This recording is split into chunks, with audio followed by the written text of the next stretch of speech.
Philippe-Henri Dutheil, bonjour. Bonjour. Vous êtes ancien bâtonnier des Hauts-de-Seine et président de la Commission internationale du Conseil national des barreaux. Et c'est à ce titre que vous accompagnez ce voyage organisé par LexisNexis aux Émirats.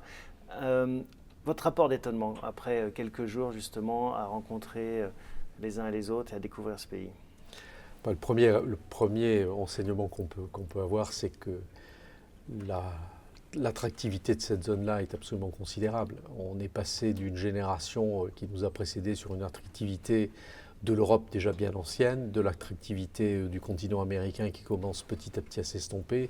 Puis aujourd'hui, le centre du monde est ici, c'est évident. Enfin ici et puis en partie à l'Asie. Mais on est à 2 heures d'avion.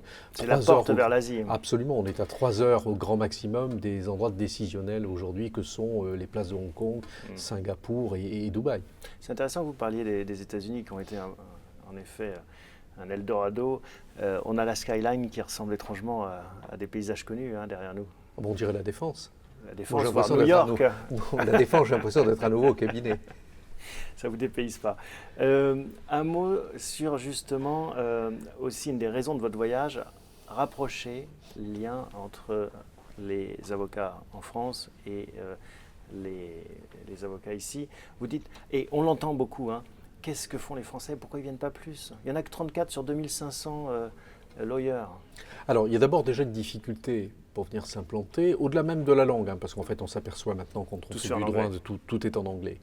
Ce n'est pas une difficulté même culturelle, c'est une difficulté d'ordre réglementaire. On est aujourd'hui dans un endroit du monde qui est d'ailleurs pas une exception, qui est malheureusement un endroit du monde dont les spécificités se retrouvent dans beaucoup de juridictions, sur lesquelles les conditions d'exercice pour des avocats étrangers sont extrêmement draconiennes, à tel point qu'il y a quasiment une impossibilité ici dans les Émirats à pouvoir revendiquer son titre d'avocat et d'exercer sous le vocable d'avocat. Vous ne pouvez dans les Émirats exercer, lorsque vous êtes un avocat qui n'est pas issu des Émirats, vous ne pouvez exercer que sous le titre de ce qu'on appelle le Foreign Legal Consultant, qui est en fait un titre de conseil juridique. Donc il y a une première difficulté qui est celle de l'impossibilité qui nous est donnée à nous, cabinets européens et cabinets français, à pouvoir s'installer dans le cadre d'un plein exercice. On peut la faire sauter, cette difficulté, on peut essayer de faire progresser, de soulever cette barrière? La faire sauter, probablement pas. La culture politique, économique de ces pays est une politique quand même très protectionniste par rapport aux intérêts des nationaux. Donc la faire sauter, en tous les cas... Qu'est-ce que vous cherchez à faire en fait?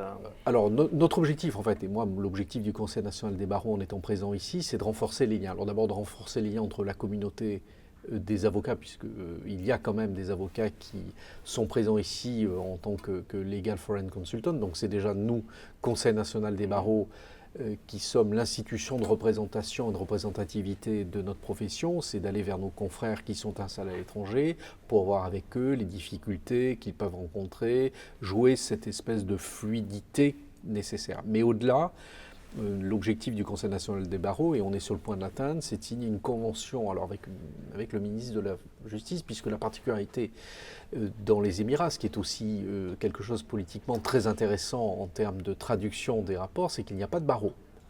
Les 400 ou 450 avocats qu'on a par exemple à Abu Dhabi sont placés sous l'autorité du ministre de la Justice. Donc pour nous, qui sommes une profession indépendante, qui sommes organisés avec un barreau et un conseil national, la difficulté, c'est de créer un lien de rapport institutionnel entre un barreau tel que le nôtre, enfin avec un conseil national des barreaux tel que le nôtre, et puis un ministère. Alors nous sommes sur le point de signer une convention, je suis venu ici pour en négocier les termes, c'est une convention de coopération, de gentleman agreement, qui ne fera pas tomber les barrières à l'installation, mais qui peut simplifier, fluidifier les liens entre nos deux pays.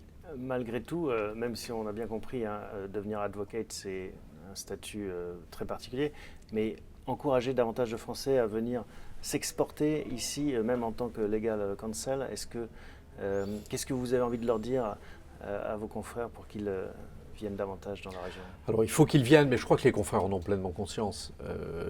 Vous avez déjà une première implantation, c'est que vous avez beaucoup de cabinets anglo-saxons. Alors, les cabinets anglo-saxons, vous allez me dire, ce n'est pas les cabinets français, vous avez raison. En revanche, nous avons... Il y a très peu de cabinets français. Très peu. C'était le chiffre de 2 seulement implantés. Exactement, qui ont ce statut-là. En revanche, vous avez ce qu'on appelle les Big Four, ce qui reste des big, donc les Big Four sont présents là.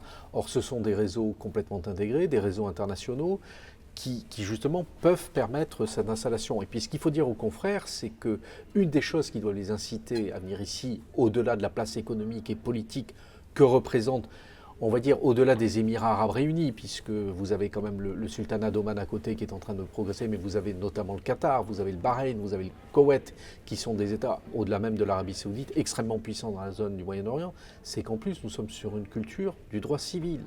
C'est-à-dire que pour des avocats et des praticiens français, le choc culturel au niveau juridique n'y est pas, même si on a une imbrication. Aujourd'hui, il n'y a pas une dichotomie, une opposition entre du droit civil et du droit anglo-saxon. Quand on fait du droit des affaires à ce niveau d'internationalisation, il y a une porosité entre les droits. Mais c'est un pays dans lequel la culture juridique est plus facile à acquérir par rapport à d'autres pays où on est dans une culture anglo-saxonne et qui, pour un juriste français, est plus compliquée, plus déconcertante.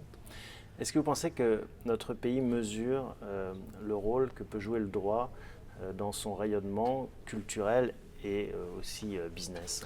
Ça ne l'a pas toujours été, et aujourd'hui on bénéficie d'une chance extraordinaire, c'est-à-dire que nous avons un ministre des Affaires étrangères qui a considéré que le droit était une voie majeure de la diplomatie française. On a été très souvent avec des ministres des Affaires étrangères qui ont considéré que la culture était une voie de la diplomatie, que le pouvoir économique, que l'influence économique était le vecteur. Aujourd'hui, nous avons un ministre des Affaires étrangères qui considère que le vecteur majeur de l'influence diplomatique de la France, c'est-à-dire de l'influence politique, de l'influence culturelle, de l'influence économique, passe par un squelette qui est le droit. C'est pour nous les juristes quelque chose d'extraordinaire. En plus, pour le président de la Commission internationale du Conseil national, c'est fabuleux de pouvoir du coup avoir un ministère qui nous ouvre des portes, qui nous facilite les contacts avec nos homologues, comme jamais nous ne l'avons vu.